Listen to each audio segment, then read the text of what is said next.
Good morning, everybody. We welcome to the Saturday of the fourth week of Culturama. And this morning we're going to be working with Shonda Buchanan. I'd like to remind you, everyone, as I do every time, that we are putting all of these on our Culturama website. That's not it. Here it is. Our Culturama community website, as many as we can record. So we're recording this one. If, however, you write something you find very private and you don't want the world to know, just let me know afterward and I will not post it. Privacy is far more important than putting these up. If you'd like to follow us, go here and you just follow us by clicking on this or putting in your email address. And going forward, we're going to be we're going to be doing every month a weekend of Culturama. So Culturama has become a year-long kind of event. And so if you'd like information on what's coming up, this is the place to sign up as well. Okay, today we've got a really great lineup. We've got Shonda Buchanan, then we've got something with ceramics that I can't describe because I'm not a visual artist, but I know it's going to be great right after this. Then we have poetry prompts with T. Anders Carson. And then in the evening, we have Shonda reading from her fantastic book, which I love, Black Indian. Absolutely beautiful. And a lot of people here have read Black Indian as well. Okay, we've got getting a little background noise. If you could hit mute on your computer, that'd be great. Okay, so Shonda is going to talk to us about the function of memory in writing. Shonda Buchanan. Hi, everyone. So I'm so happy to be here for a workshop. Yes, if you could make sure to mute your screens until I ask someone either to read or to comment, that would be lovely. Okay, so I'm Shonda Buchanan. I am a writer. Oh my gosh, I've been writing since I was 9. That's a whole long story, but I did write this lovely piece of work, this memoir, Black Indian, and I probably had been working on that book for really at least like a good 7 years. And I'll talk a little bit more about this tonight, but I'd say it's really my 10-year book project. And I'm really grateful that it has, that the baby has come to light. But today in this writing workshop, I'm going to talk a little bit about the function of memory, but really, since it's a writing workshop, you're going to be writing. So we're not just going to be, talking about the writing itself. And let's see if I can maybe get in like a show of hands, like how many people actually want to tell a memoir, write a memoir? Like how many people want to tell their story? Okay, nice. And then sweet. And you can pop it in the chat if you want as well. I'm happy to, to see me. So go ahead and do that. And also, well, no, I'll save that for the Q&A I was going to say, you can ask me questions about my book, but we'll save it for the Q&A. So I want to go ahead and get started with the workshop itself. And, I saw, okay, someone unmuted themselves. I'm going to go ahead and share my screen. And I also dropped a link in the chat, which we will be looking at to help us write our own memoirs. So let me know if you can't see this. Can you all, John, can you see the screen? Yeah, I can. Okay, yeah. Great. So the function of memory in memoir, writing your truth. I don't know how many of you, when you tell someone that I am going to write the family story, I'm going to write about us. And you say, and I'm going to write about, how this happened and this happened and this happened. And when you finally get it down, someone says, that's not the way I remember it. Right. And so they're questioning your truth. They're questioning your memory. And so, again, how many times have writers written about an incident in their lives only to have that memory be challenged by friends and family members? And again, just kind of hold this for yourselves as well. You can jot this down. Hopefully you have something to write with. I know you have your computers, but you can jot this down in terms of, who's challenged the truth of a memory in your family, because that can become something in your memoir.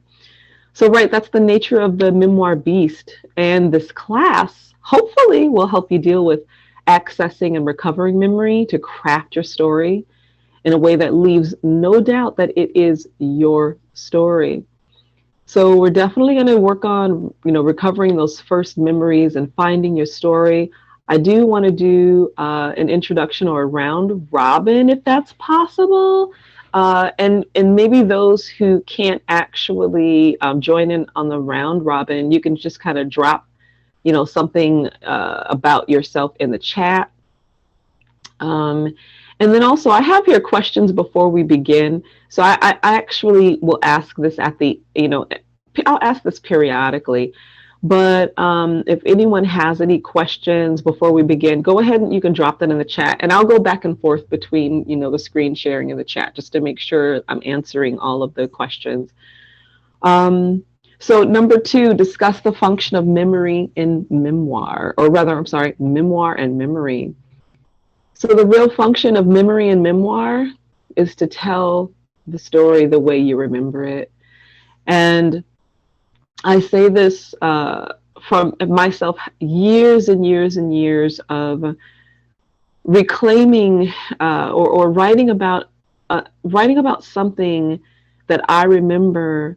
And then even after my book was published, someone would come back to me and they would say, and a person who I had interviewed, right, for the book, and or a common story that had been told the same way in the family for such a long time, and then someone says, I think you got that part wrong because et cetera, et cetera, et cetera. And so with A here, the real function of memory and memoir is to tell that story the way you remember it.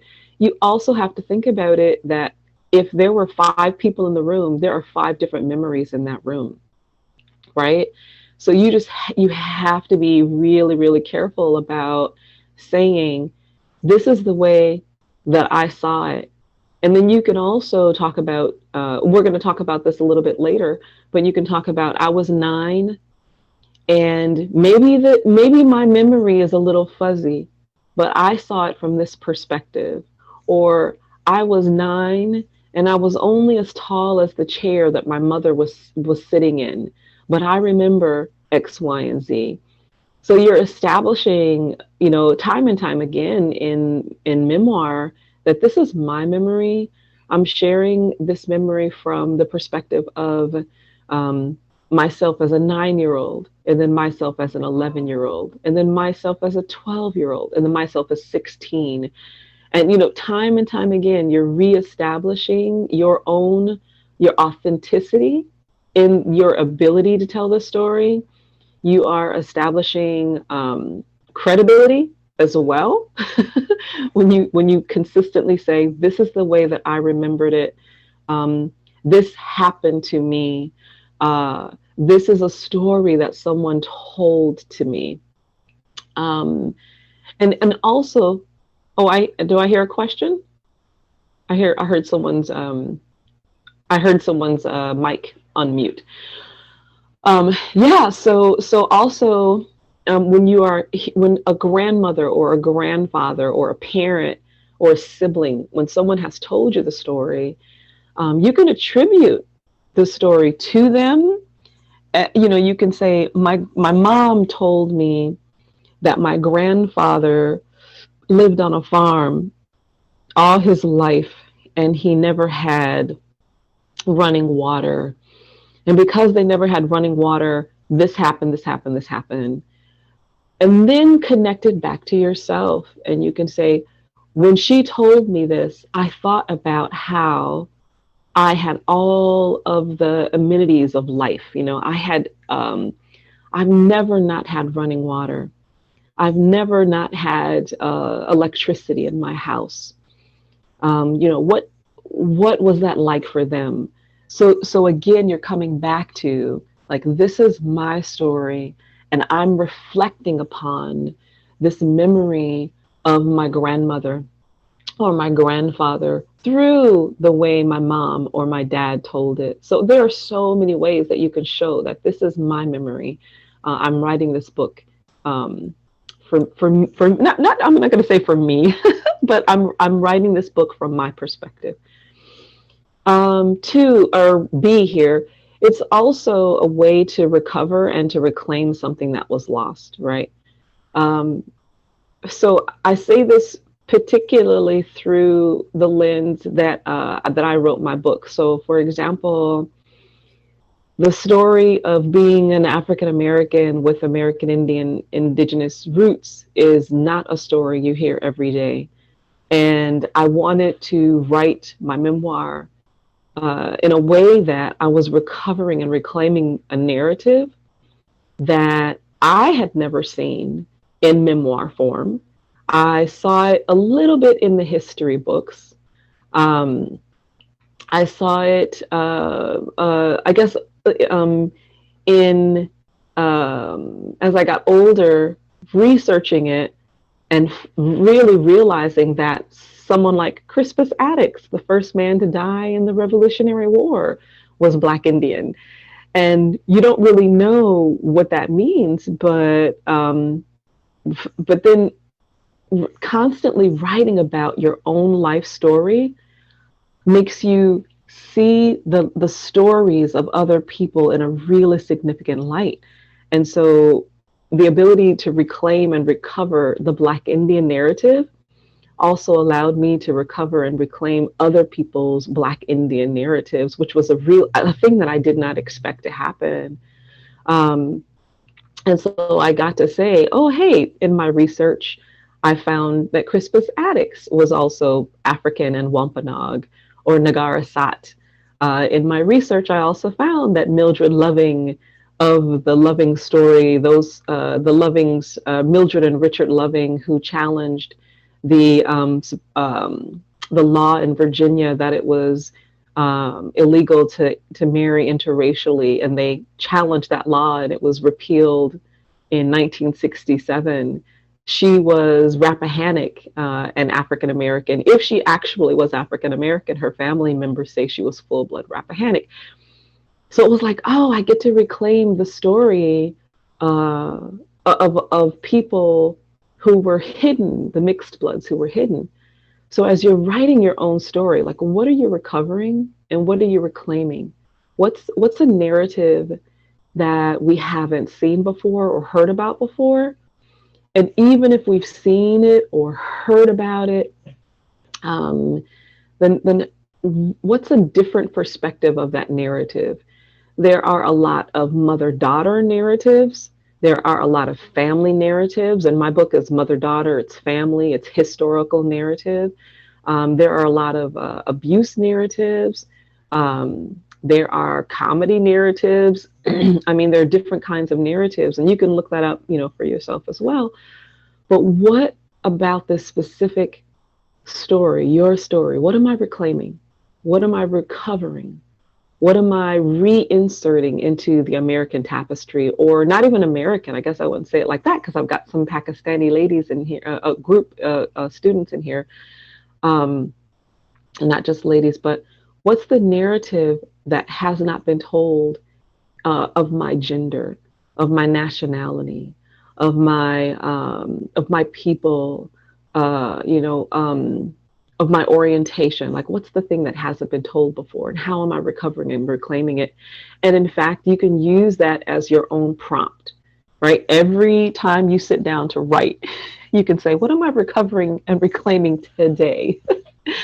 And then, well, I'll talk a little bit about that. But if you're writing from that moment of that, it immediately gives you a sense of importance, a sense of this is significant, right? So what am I recovering and what am I reclaiming? And then C, this is important. So in the telling or / showing of your story, you're also picking and choosing memories that show the theme or motif of your memoir. So a theme essentially is the commonality, the common thing that you're writing about. So if you're writing about landscape and loss, or if you're writing about abuse and triumph, triumph, someone who triumphs over abuse, or someone who survives a traumatic episode in their lives. So, but you want to pick and choose memories that serve that theme or that motif. And my apologies, is a motif is it's theme, but it's tighter. So essentially, it's how you're weaving the theme throughout your memoir in a way that every chapter has a commonality to it, even if it's shown through a symbol, or if it's shown through what someone says, or if it's shown through you describing a childhood home or a childhood memory. But there's always a commonality. Like there's a thread weaving through it that we can see the ups and the downs, or the arcs and we call them the climax, and then the ebb of your story. So you're weaving that together. And the picking of choosing of memories is really important, because you can dump the entirety of your life, on a page, or on 700 or 1,000 pages. You can dump the entirety of your life, but that's really journaling, right? And so when you're deciding to write your memoir, or maybe you've already decided to write your memoir, but you really want to go back and you want to look at the entirety of that 1,000 pages and say, okay, I want to write about this. Like, I'm reclaiming this of my memories. What's the most important?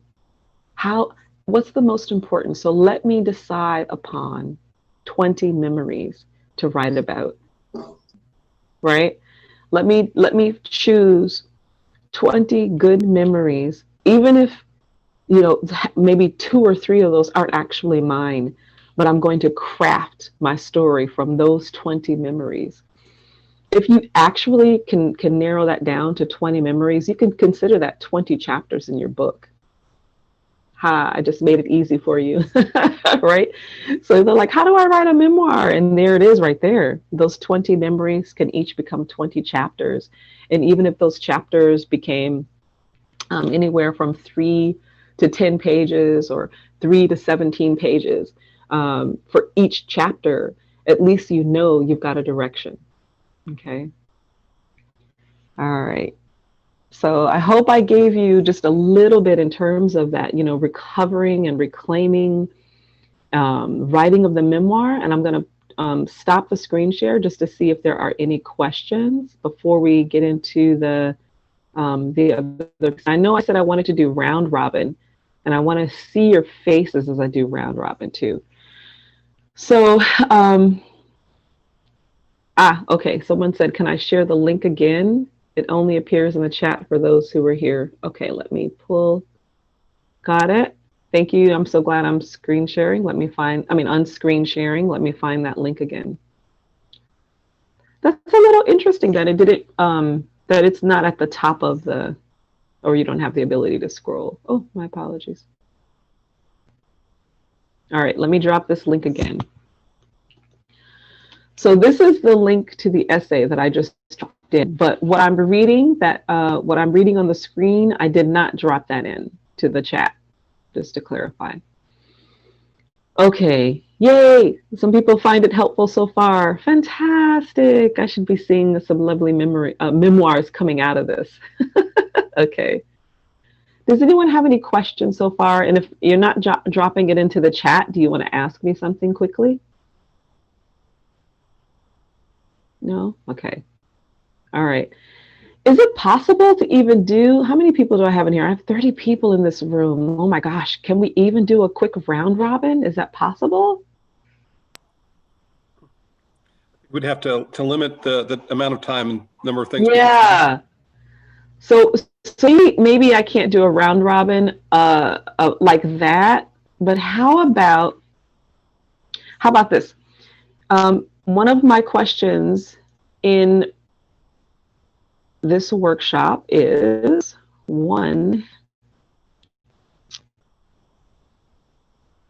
this is a question, what do you want to write about and why? So how about we just do that? You can say, my name is, Shonda. I'm in Pakistan. I'm not, I'm in LA. And then I want to write about this because. So let's try to do that really quickly. And if how do we? I could call on people, but yeah. So Valer, why don't you go first, and then Justin, and then we'll. That's my screen. That's what I have on my screen. I'm gonna do gallery view so I can see people. Look, everybody! It's everybody. All right. Okay, so I want to write my memoir to help my family to break generational curses or to understand the dynamics of uh, dysfunction and how to overcome it. Write that down. That's something you're going to be working on right now. Lovely. I see. Who did I call on next? Justin. Well, I wasn't really planning on writing a memoir, but I guess what I would want to write about is growing up as an Asian American child of immigrants in the U.S. Write that down. That's lovely. Mary. Anne Perez. Anna. Yeah. I'm writing about my father's service, his military service, and then also his brothers who all served in World War II. And the Mexican American family from the Southwest. They're all American born. They all came home. And, I've been trying to find documentation, but I'm also just feeling like I can just write my relationship with them, the kind of men that they were. Write that down. Okay. Yeah, this is that's really important. Robin.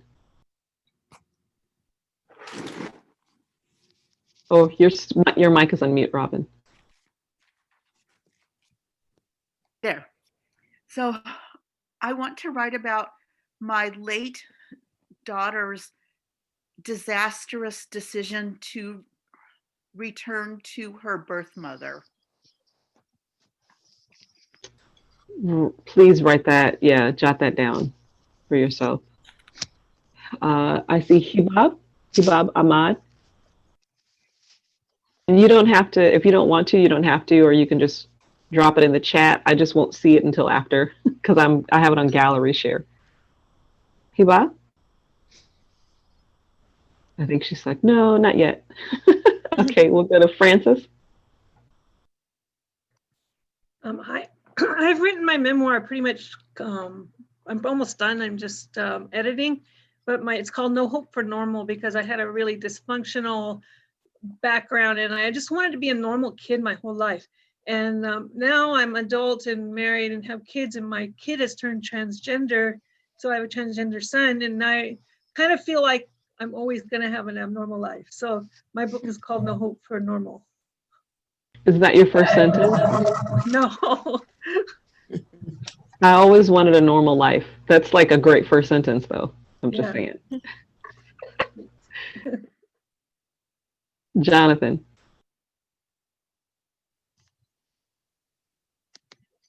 I wanted to write focus on mental health from a queer Latino perspective.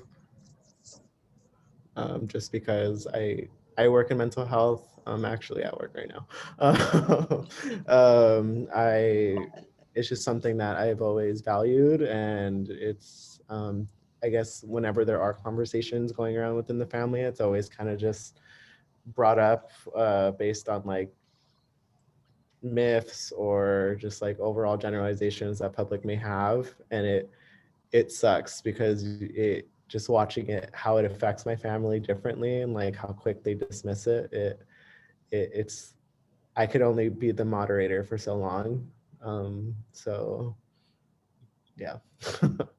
You have to write everything that you just said is like an excellent, like that's the paragraph after your show. That's like great. That's great.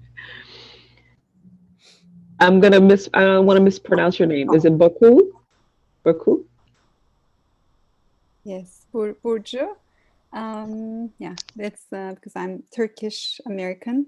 So I'm writing a memoir as a Turkish American.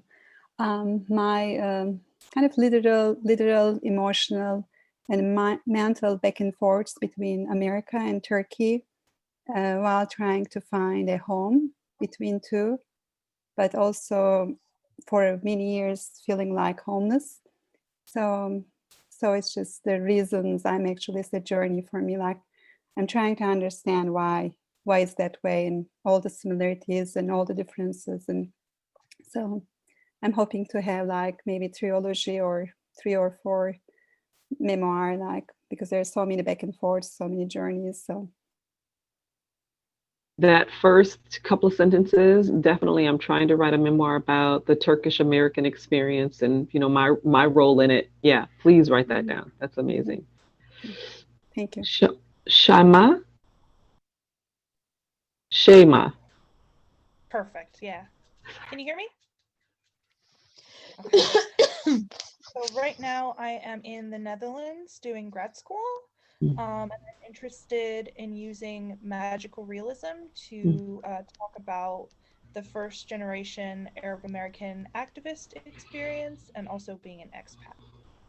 Wow, that's amazing. Yes, jot that down. So you're a Gabriel Garcia Marquez fan, a Toni Morrison fan, yeah. Okay, lovely. Nicole,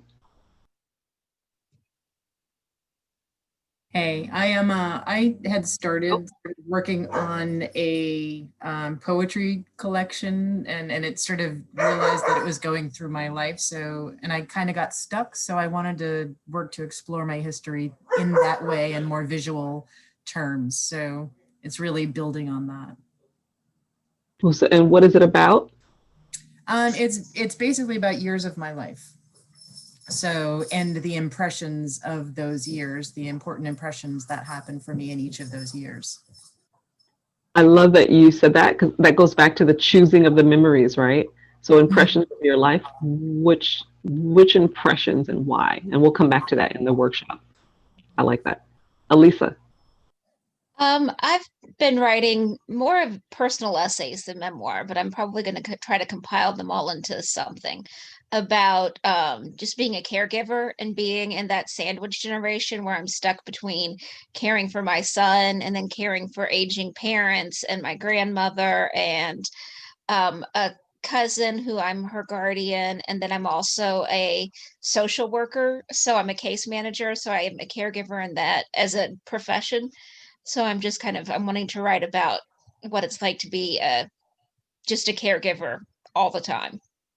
No, I think that's, yeah, please write that down. That sounds gratifying and exhausting. Yes. So, yeah.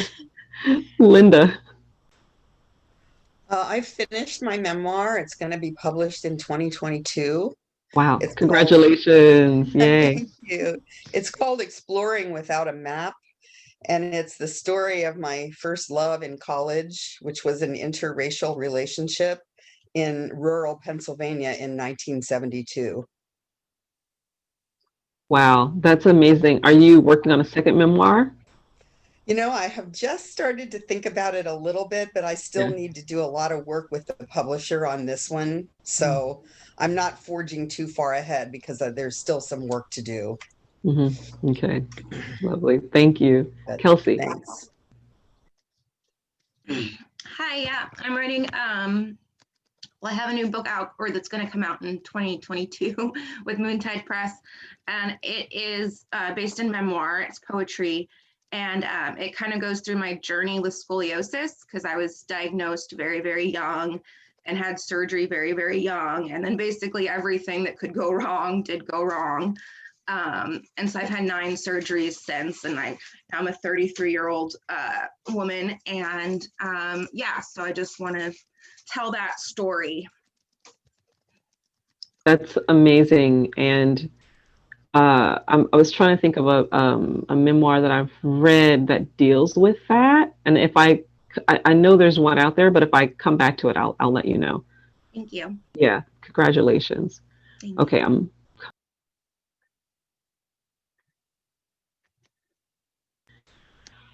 Okay, so I've got, let's see, 1, 2, 3, 4. I've got a couple of other people. I'm going to go through this, if that's okay, quickly. So my apologies. I'm going to go Aisha, and then Nicole, and then Michelle. Michelle.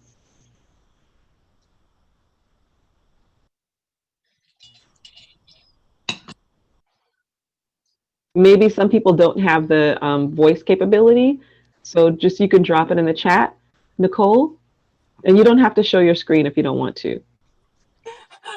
I know, I barely rolled out of bed. I'm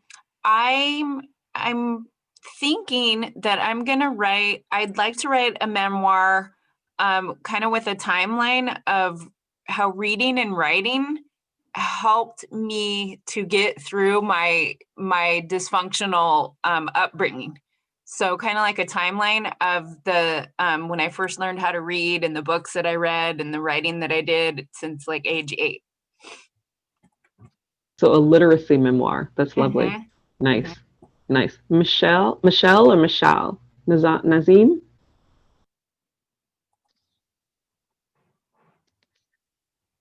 Okay, maybe we can't hear her. Nina?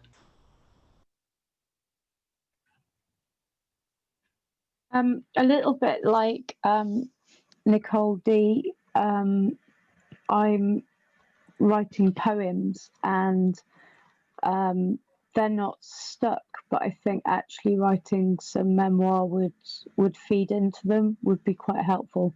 So it's concentrated on a period of my life from last year where I suffered really bad health, and it's left me with some chronic diagnosis, which is like a new chapter to live with and go forward with. So it is a very personal subject matter, which is why I thought doing some memoir might help as an in. Okay, lovely, lovely. And choosing the memoir, choosing those memories that you want to write about will definitely help you isolate that. Nice.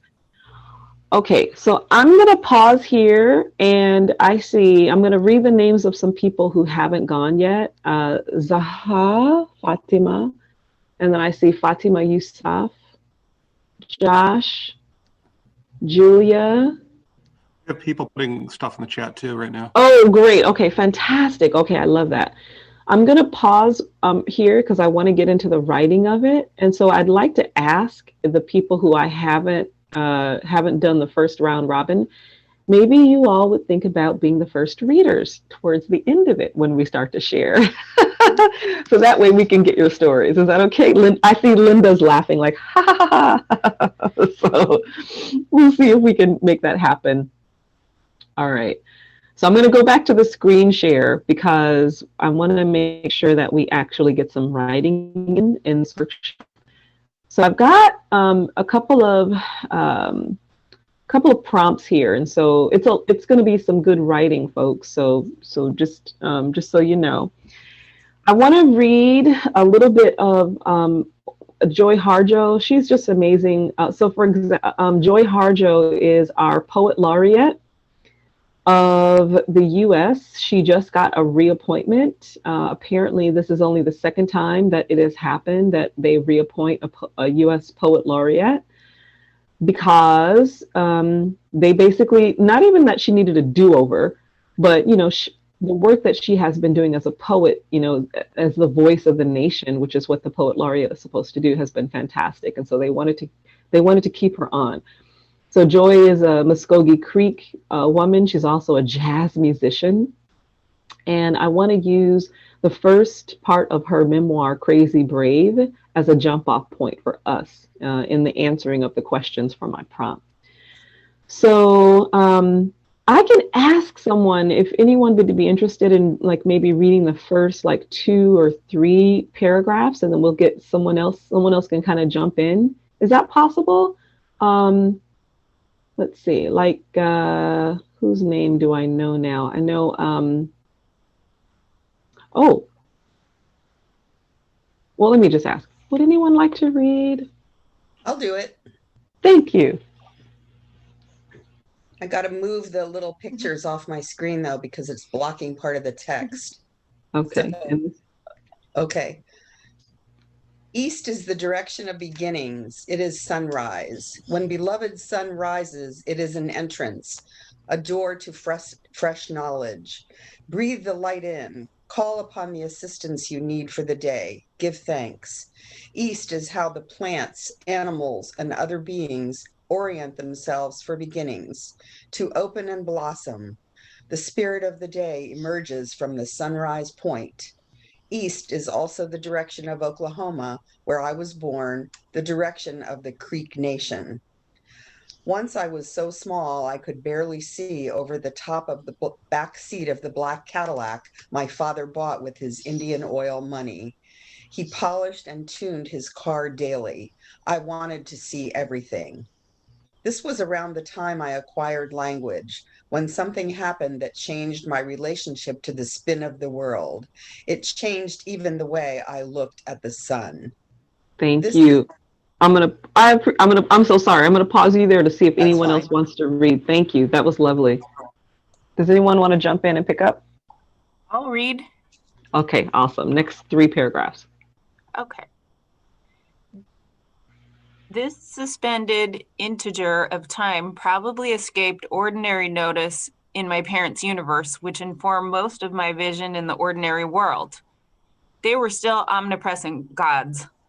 We were driving somewhere in Tulsa, the northern border of Creek Nation. I don't know where we were going or where we had been, but I know the sun was boiling the asphalt. The car windows were open for any breeze as I stood on tiptoes on the floorboard behind my father, and handsome God who smelled of Old Spice, whose slick black hair was always impeccably groomed, his clothes perfectly creased and ironed.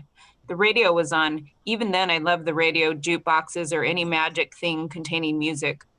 I wonder what signaled this moment, a loop of time that on first glance could be any place in time. I became acutely aware of the line the jazz trumpeter was playing, a sound I later associated with Miles Davis. I didn't know the words jazz or trumpet. I don't know how to say it, with what sounds or words, but in what confluence of hot southern afternoon, in the breeze of aftershave and humidity, I followed that sound to the beginning, to the birth of sound. I was suspended in whirling stars. I grieved my parents' failings, my own life, which I saw stretching the length of that rhapsody. Thank you. And then the last, this paragraph, poem, and then the next one. Who wants to read that? I'll read it, ma'am. Okay, go ahead. You can go ahead. Okay, who's gonna do it? I heard that I'll read it, ma'am. So I'd love that gentleman to read. That was me. Oh, sorry. A Okay. passage into the world of humanity occurred then through jazz. The music was startling bridge between familiar and strange lands. I heard stomp dancing shells singing. I saw suits, satin, fine hats. I heard workers singing in the fields. It was a way to speak beyond the confines of ordinary language. I still hear it over and over. When are you going to come back, baby? Over and over. Why did you see me? The gods of all things reached behind the counter, pulled up a sour dish rag, and cleaned off the mess. We all went tumbling down. I said over and over and over. We all went tumbling down. My mother's singing attracted me to her road in this world. It is her song that lit my attention as I listened in the ancestral realm. Secret longing rose up in her heart as she sang along with the radio. Music threading the atmosphere in what was known as Tulsa, Oklahoma, or T-Town. 1951 was songs for falling in love, songs for falling out of love, songs to endure the purgatory of longing, or improvisational swing jazz, country, or songs just for the sake of kicking it. Thank you. Tulsa was a Creek Indian town established on the Arkansas River after my father's people were forcibly removed from their homes in the South in the mid-1800s. When they arrived in these new lands, they brought sacred fire. They brought what they could carry. Some African people came with them as family members, others as slaves. Other African people arrived independently, established their own towns. European and American settlers soon took over the lands that were established for settlement of Eastern tribes in what became known as Indian country. The Christian God gave them authority, yet everyone wanted the same thing: land, peace, a place to make a home, cook, fall in love, make children, and music. So, in this first couple of pages of Joy Harjo's memoir, you get several things that I just talked about. She's recovering a memory. She's reclaiming memories personally as a young child, as a girl, as a daughter, particularly when she says, I was so small I could barely see over the car, the black Cadillac my father bought with his Indian oil money, right? First, we'll talk about what this means. I was once so small, but then her father is the first memory, but there's also a cultural memory here that she's reclaiming with his Indian oil money, which essentially means sometimes American Indians would sell their land to oil companies, and then the oil companies would come in and drill for oil, which they still do. The other piece here, it's so interesting that you can see her in the way that she's referring to God, and then the sun, and then there's elements of magic realism, but you don't even know if it's magic realism or just the way she sees it. It could also be just like a poetic linguistic thing or the way she's writing it. But there's the recovery and the reclamation of spirituality and the way she sees it. So there's a lot that she's reclaiming. She's also selected specific memories. So this is when she was small. This is a time when language came to her, or when she could actually, when she thought about a thing, either language was a thought, or language was something she wrote, or it was something she said. And then I love this piece, suspended integer of time, which for me is like a cosmological connection, that probably escaped the ordinary notice of my parents' universe. Again, reference of universe is cosmological as well, but it's still the memory of a child, but the language of an adult. That's a pretty skillful moment. And then also she's locating us. So she's telling us where she is, which is incredibly important, particularly in the beginning of your memoir. You want to let us know where you are, what's your neighborhood, your city, your town, that nation, because we want to know, what your formation or your foundations were. So it's really important to locate us, but then also tell us why, what this means, like what this neighborhood meant. So I was driving somewhere in Tulsa, the Creek Nation. I don't know where we were going, which is another kind of reference. If anyone has driven through, what we call Indian country. So if you've driven through Indian country, there's a lot of times where you really don't know where you are. You don't even know if you've crossed the border into another state. Okay, so I'm gonna go because I want to get us writing. And then there's so many other things, but also the important piece about this is her memoir it definitely is an American Indian memoir, but it's also a memoir about music. And she makes reference to that in the beginning of this as well, because she's going to come back and talk about her connection to music, to being a jazz musician, to being a saxophonist, right? Also the importance of Miles Davis in her life and jazz in her life. But then there's this beautiful thing that she continues to do. Childhood, this memory of driving in the car, and then the sense of spirituality and cosmology, and then music, all become this moment where she says here, I don't know how to say it with what sounds or words, but in that confluence of hot southern afternoon, in the breeze of aftershave and humidity, I followed that sound to the beginning, to the birth of sound. I was suspended in whirling stars. I grieved my parents' failings, my own life. which I What do you saw need? stretching the length of that rhapsody. Teaching application wasn't finished. Okay. Hi, I hear someone's talking. Hi, can you mute your screen? Thanks. That was cute. But in this moment, here you have the purpose of her memoir. Here you have the reason she's writing it. You know, I grieve my parents' failings. You know, you're going to hear about that in her memoir. My own life, which I saw stretching that length of the rhapsody of sound. So you can see the things that she's weaving and the things she's going to be talking about in these very, very first few pages. Does anyone else, maybe just one or two people, want to isolate something that they thought was significant or important or poignant in this? For me, I found it really fascinating how she went from a very specific memory of that backseat of the car to the history of her people. Mm-hmm. She just Right. so effortlessly. I mean, you know, it seems effortless from this side of the page, but I thought it was amazing. It does, right? So she starts with that first piece, like his Indian oil money. Oh, actually, the really first piece is her epigraph, or you know how she's talking about the East. And the East is for many American Indian cultures, that's the way that all ceremonies begin in the East. So for those of us who actually would know that we pay attention to the four directions, that's like a really significant place to begin. But also, she makes the reference here to his Indianness.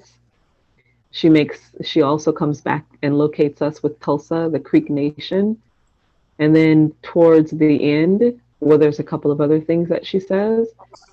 But here, her mother's singing attracted her to this road in the world. And then she comes back to it. So it's definitely all of those things. It's childhood. It's a cultural memoir. It's a memoir about, you know, music and her connection to it. So yeah, thank you for isolating that. Very, very fluid, very fluid. Anyone else?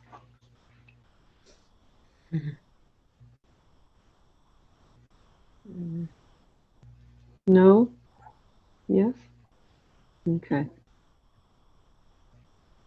All right. So I want to get us to writing. Here's my first writing prompt, you all, based off of Joy Harjo's Crazy Brave. So we're gonna get into this, but if you're working on a second memoir, just go ahead and start looking at that second, you know, the second most important memory, right? But for those of you who haven't even started yet, or maybe you already have started but you haven't written this, what's your earliest memory? What's your very, very, very first memory that you can, you know, that like even dig deeper, like the memory behind the memory? And I'm going to give you a couple of minutes to write about that. So get that out, because we're going to go through a couple of things here. So I'm going to give you at least 2 to 3 minutes to do that. Show us where you are with some sensory details.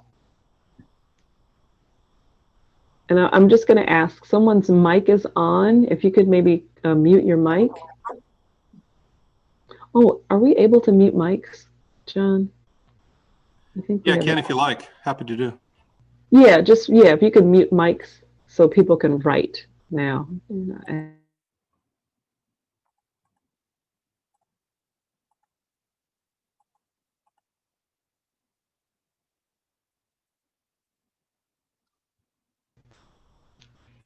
Okay. So what is your earliest memory?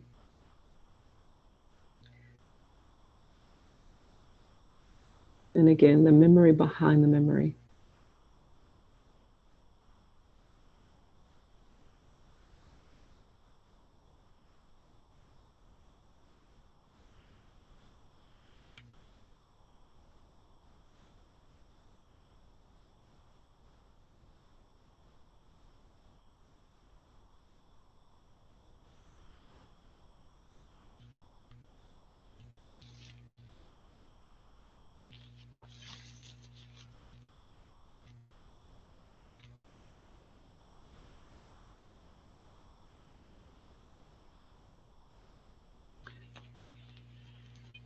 And once you get out that earliest memory, hopefully you get at least 2 to 3 sentences down about that earliest memory, trying to show us with sensory details. So, like what the day or that moment tasted like, what it smelled like, what it felt like. Do you remember anything that's tactile with that earliest memory? It's interesting. My aunt says her earliest memory is she remembers herself being born. I don't know who can top that. And then the next question I'd like you to answer is, why is this significant to you? What is important about this first memory to you? And if right now you say, I don't know if anything is actually important, here's a moment where you, as the writer, get to craft why that first memory is important to this memoir. So why is this first memory significant to you? And I'm not saying lie. I'm not asking you to lie. But as the writer, everything that we put down on the page has a purpose. Should have some kind of purpose for propelling that story forward. So you're going to need to attach some kind of a why this is important or significant to you. So I'll give you a couple of minutes to answer that second question.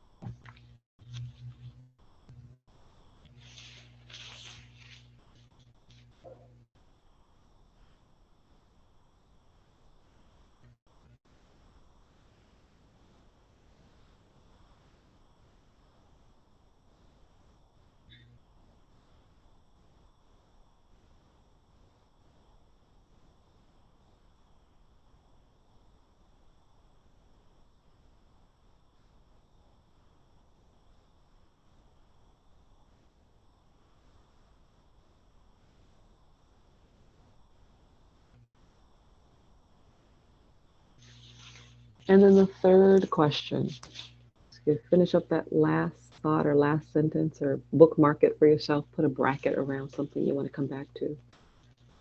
But number 3, how can you incorporate gender, identity, and ethnicity into this first memory? And I'm asking, or something else, so orientation or nationality or religion. But this helps to decide what kind of memoir you're writing, what kind of memoir you're telling.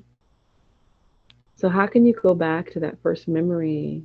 And again, we're digging, right? We're digging past something. So what about that moment is significant as a young woman or a young man or a young knowing, a trans, or what's significant about your connection to God, or your connection to your village or your nation or your community. What about that in terms of ethnicity? Being Polish, being Irish, being 2 or 3 different ethnicities or mixed blood. What about that first memory? Can you show that this is what I'm talking about, or this is what I'm going to come back to? Being a Black woman in America, being a British woman growing up in this small town, being a Latina, in an incredibly rich environment, rich family. How can you incorporate the gender, the identity, the ethnicity piece? I'll give you a couple of minutes to write that.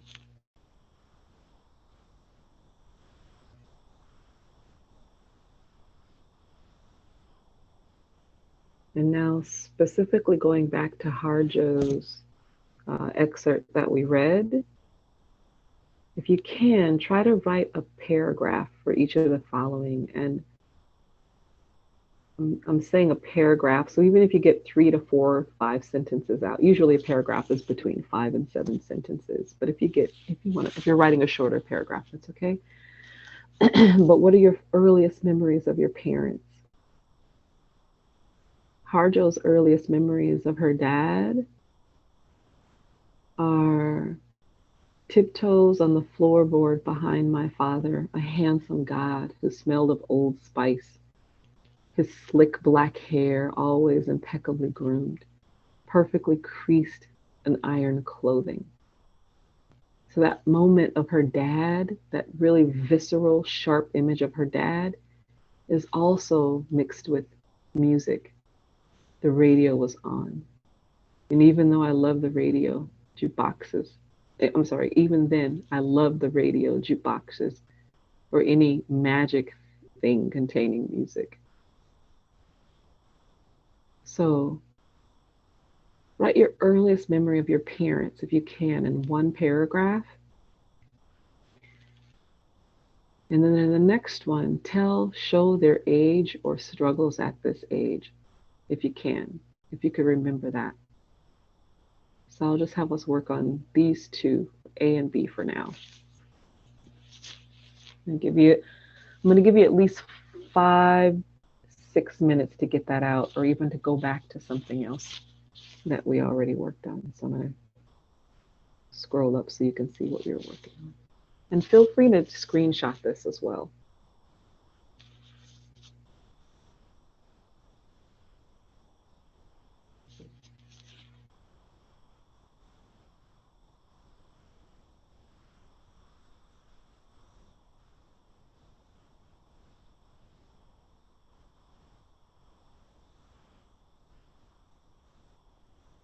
I'm going to stop talking for 5 minutes so we can actually write.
So finish up that last sentence or last idea or scene that you're writing. And then let's move on to C. C, describe any other siblings or one sibling that was, or the siblings that were important to you. And probably in the space of the time that we have, it might be prudent to pick one sibling. But tell us why you're writing about them. Or even better, show us why you're writing about them. You can even show us in some kind of an interaction. And show one of these moments. Did they love, help, harm, protect you? Or maybe there's a different moment that you want to choose from. And you can show this in describing them. You can show this in a conversation that you had. So basically using dialogue. Sometimes the use of dialogue helps us more immediately and easily show the kind of person someone is by the way they say something to us and by the way we respond or are afraid to respond, or so. But describe or show or bring into this a sibling, someone that was important to you, and tell us why you're writing about them. And then maybe even, if you can, something about that. This person loved me no matter what, or this person helped me, or this person, the harm piece, however that might have happened. Sometimes people harm you, they don't even know they're harming you. A sibling, it's just kind of who they are. Or did they protect you, from something, from everything? So again, we're asking you to show this with sensory details if you can, through taste, touch, sight, sound, smell. In any of these memories, of course, you can access it or enhance it, rather, using some of Joy Harjo's own devices. She's like driving in a car. So where were you? Locate us. Or the ability of her finding jazz. In this moment, what are you finding? Like, what are you reclaiming? What are you trying to recover in this moment? Or rather, these moments, let me say that. So I did say C, we're working on the siblings now. But as you're thinking about this, go back and see, how can I enhance these memories?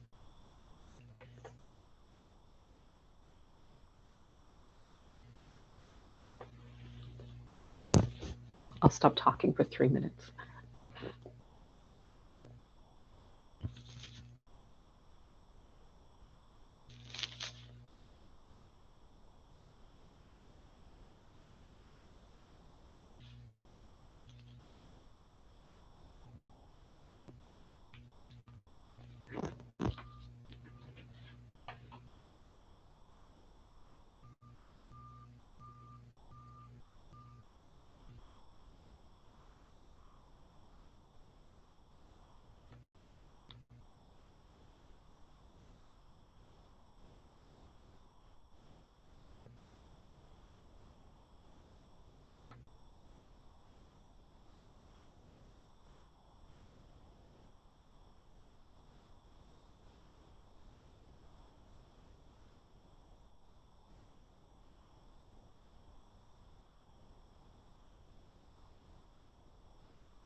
So the last part of this for today is part 2. After you respond to the above questions, go back and ask yourself, what's at stake in these memories?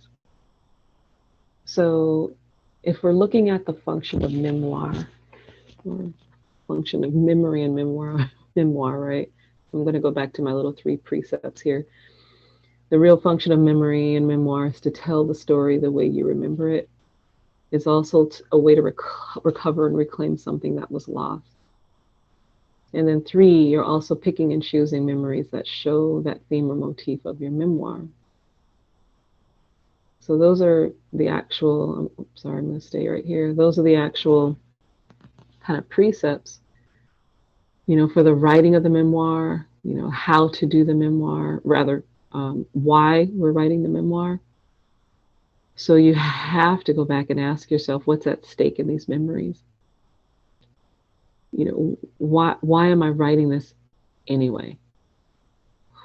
Who am I writing for that maybe can't write their own story? Or who in the family wanted to be a writer and could never tell their own story for whatever reason?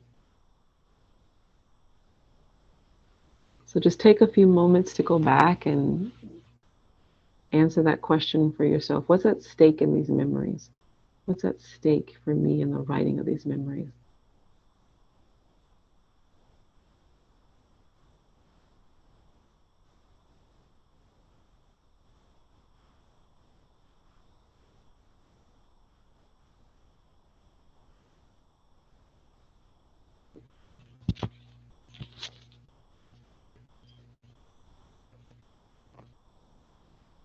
You can answer that question as your last paragraph right now, as your last piece of this writing workshop. And then I want to hear a couple of paragraphs.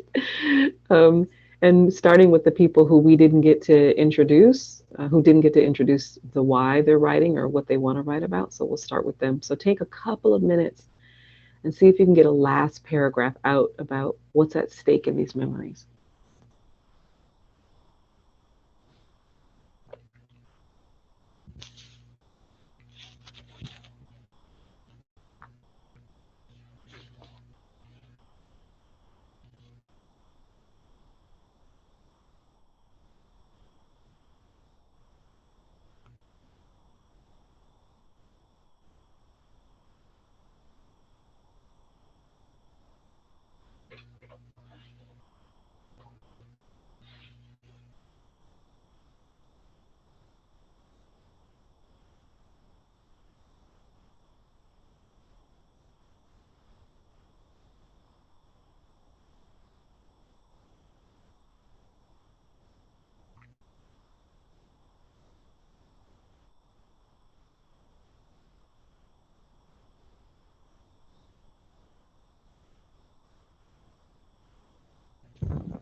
Okay, so now we can unmute the mics. I'm going to stop screen share.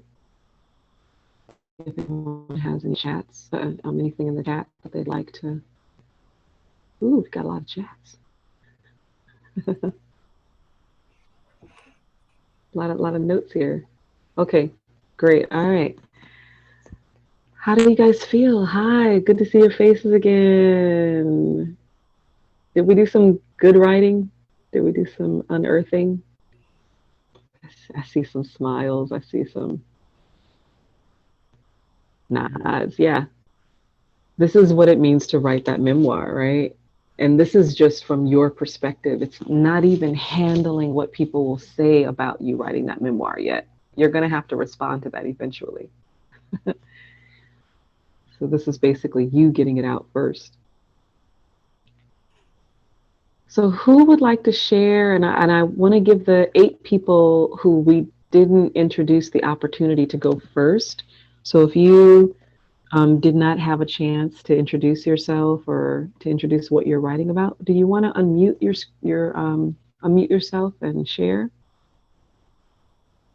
Yeah, I can go first. Awesome. And tell me who's speaking. Let me pull this up so I can see. Josh. Okay. It's Josh. So I mostly wrote about my grandma. The earliest memory that I had about her was, like a poor upbringing. Like she used to feed me Vienna sausages and spinach out of the can. Like no heating up or nothing. It was unpleasant. I can't eat those now, like anymore. Did you write about that? Can you read what you wrote? I love that. I mostly took notes. I kind of wrote down gibberish of like my own notes. I rather just speak upon it than actually like read what I wrote. Okay, go ahead. So she used to feed me these cans of food.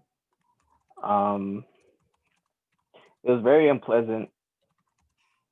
Like I can't eat those foods anymore. But the way that she handled it was with love. It was with a lot of caring, even though like we were very poor during our upbringing. Like she was the main person who raised me. My parents were not in the picture. Wow, thank you for sharing that. I that is such a beautiful memory to start from, where she did this loving thing that turned you off of those foods, but you still, for some reason, food is maybe not, but food is a thing that you associate with both love and distaste at the same time, maybe or possibly. So think about that for yourself. Is there someone else who wants to share? I don't mind sharing. Okay.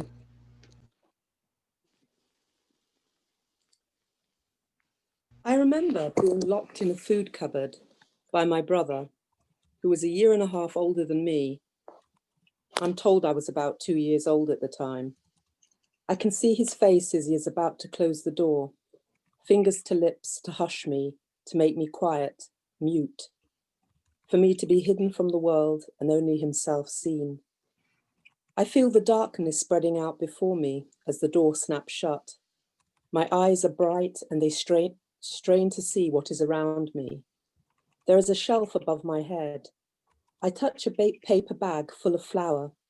As I tap it, it dents and mists the air, its powdery smell shooting up my nose and making me sneeze. I touch the next, it is sugar spilling, fizzing towards me. I touch the grains and put them in my mouth, and it makes me smile, and I grab more and thrust them in my mouth. When I've had enough, I reach out and touch the cool walls that have enclosed me, and I hear my mother's voice. She is saying, "Where is she?" Her tone is in playful mode. Is she under the stairs? I hear my brother laughing. No. Is she hiding under the blankets or cushions on the sofa? I don't think so. I'm impatient either to join in the fun they are obviously sharing together, or fed up wanting to get out into the light and the warmth of the room, outside this little sibling prison. I turn around in the confines and my hand flies up and knocks over the flour. It slides over the edge of the shelf, spreads like a fountain cascading, hitting the top of my head, showering down my body. I moan. My mother says, "What's that?" My brother says, "Nothing, she's not in there." I think we should look. No, no, no. She opens the cupboard door, is a giant whose head and eyes descend, leaning towards me, large arms reaching down to pick me up, and she is laughing and brushing me down. I look around her solid body and peer down at my brother, eyes flashing, nose flaring, hands on hip, shouting, "You've spoiled everything. You stopped my fun." I close my eyes and rest against my mother's chest, saved, but she is still laughing at the state I'm in. I cock my head up and eye her, uncertain. Wow, that was pretty amazing. Yeah. I love the sense of like there's a moment of protection but ominous at the same time, and then the way you end it with the word uncertain, it makes us, the reader, know, there's some secrets here. You got it. Thank you. Thank you, Elizabeth. Yes, so many layers. Yes. Thank you, Kelsey, for that comment. I think we have time for maybe one other person or two other people. John, do we have time for one other person? Is that? Yeah, one, maybe two. Maybe two. Okay.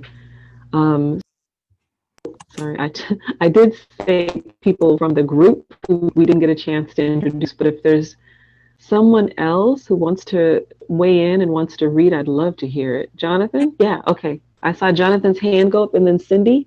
Okay. I actually just have a question. Oh, sure. So with everything that we wrote, the last question it's something I always ask myself, what's at stake with these memories? So I guess for me, like in wanting to publish something, like, is it something you run by everyone that's involved? Like everyone that's involved with the story, like how did you like deal with that impact? Like, I gave the manuscript to my mom and to my aunt, who are the most important people in the story for me, for Black Indians. So you can give your own manuscript to the people who's the most important, 2 or 3 most important people whose stories you're actually interacting with the most or telling. The other people, you can have personal conversations with them and say, this is what I'm including in the memoir. Is this okay? If you want to ask that, you don't have to, since it's your memory. If you think someone's going to sue you, you might want to, ask that person. You can also actually take out like an insurance. You can have the Authors Guild has a resource that basically, if you think that you're going to be sued, you can take out insurance based on that possibility. But yeah, I would show them the manuscript. Sometimes you can ask them, is it okay for me to tell this part of the story? Or is it okay I am telling my story, but is it okay for me to tell this part of the story? And if they say no, you still get to decide how you want to tell it, or if you don't want to tell everything. Okay. Thank you. You're welcome. Cindy, do you want to go ahead and share? Sure, just a little piece. It's a pleasure to meet you, Shonda. Me too. In the warmth of the kitchen, I was safe among loved ones. As if on some signal, mother and father and a friend stared at the clunky box TV, touching it, moving the long wire rabbit ears. Frantically they stared, their faces contorting in horror. Then wails. Suddenly tears were bouncing off the linoleum floor. Hope for the future of brown people. Salty rivers of hope flowing away with the death of John F. Kennedy. I didn't know him. I was too young. Mother filled in the blanks later. I met him, his spirit, his advocacy, and the heroes, badasses like Cesar Chavez and the Chingona like Dolores Huerta that fought for our social justice. My sister cowered in the corner. She was frozen. That was it. Wow. Social justice memoir. Yeah. Well, I think it was where I started, where I learned. I don't know. I seem to go that way in my memoir. No, I think that's beautiful. I think that's wonderful. Please do. Please keep writing that. That was a great prompt. Thank you. No, you're welcome. Thank you. Maybe one last person. Saw Mary's hand up, and I'll go to the next screen to see if anyone else's hand is up. Okay, Mary, go ahead and start. Okay. I'm standing just 3 years old in the carport, screaming at the chaos and anger, my mother fuming at my father calmly putting the hood up on the car and pulling some wire or turning some knob, rending the car idle. My mother had packed a suitcase of her clothes, but now grabbed the suitcase and started walking away down our dirt road. This was the first time I knew that my mother would leave me. Wow. That That's beautiful. my parents were married for 62 years before so like this was just one episode, and my mother's still alive and I still talk to her and we're fine, but that came out in this exercise. Which is perfectly fine for that to come out in this exercise. It's the memory behind the memory. Right? That's great. And I can't wait to read the rest of that story. Thank you. Yeah, we didn't even talk about the element of suspense in these kinds of stories. I wasn't even trying to say, write a suspenseful story. My way of tricking you into that is what's at stake. That's it. That was it. Right. I think, do we have time, John, for one last person? Maybe, Oh, no. Okay. if it's a very quick one. Anyone have a quick? Okay, let me just ask this, because I know they're like, no, it's not quick enough. How was this workshop for people? Do you feel like you unearthed some things, or okay, fantastic. I love this. I am around today. I'm going to drop in the chat a couple of my like my website and my Instagram, if you want to follow me. Would love to have that. And I am incredibly grateful to John and Mount SAC and the English department, English journalism, and what's our third thing? We've changed to English literature and creative writing. English literature and creative writing. I love it. So I'm Nice. incredibly grateful to you all for having me at this conference. And I love how you're cultivating writers, John. I know everyone in here has a story to tell. So, and I can't wait to read the other 2 memoirs of the people who are being published. Congratulations on that, y'all. Hopefully I'll see you again at 5 o'clock today, and I'll be reading, and then you get to ask more questions too, because I'm going to read for some time, and then we're going to do Q&A. And yeah, John? Yeah. Okay. All right. Fantastic. You guys have a great rest of your day. Thank you. Thank you. Okay, so up next we have a ceramics event, and that's not in this room, that's in the arts room. After that, we have T. Anders Carson giving you prompts. And those people who are my current students don't know this aspect of me because you're not in my creative writing class, but I run the creative writing programs at Mount SAC, and my job is to help you to write memoirs and fiction and to publish it. And that's a major part of my job, is to help you publish. So please talk to me about that if you're interested in that. Yeah, we're going to see you tonight at 5 o'clock. Otherwise, I will see you later. Thank you.